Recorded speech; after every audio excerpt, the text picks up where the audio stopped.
மானமெல்லாம் பதறுவாளோ மானமெல்லாம் பதறுவாளோ அவ திடு கேட்டு மெய் மறந்து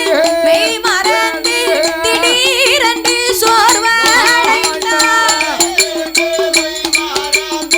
மெய்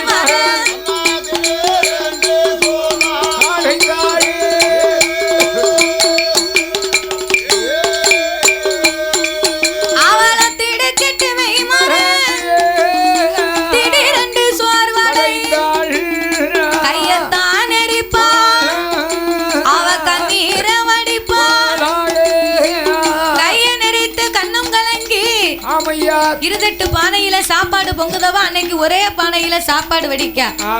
ஒரே பானையில நல்லரிசி சாப்பாடு வடிச்சு புருவத்திரை வந்தா நமக்கு எது என்ன ஆகுமோன்னு நினைச்சுக்கிட்டே வேலை பார்த்தா புருவத்திரை வந்தா 4 பேர் அமர்ந்து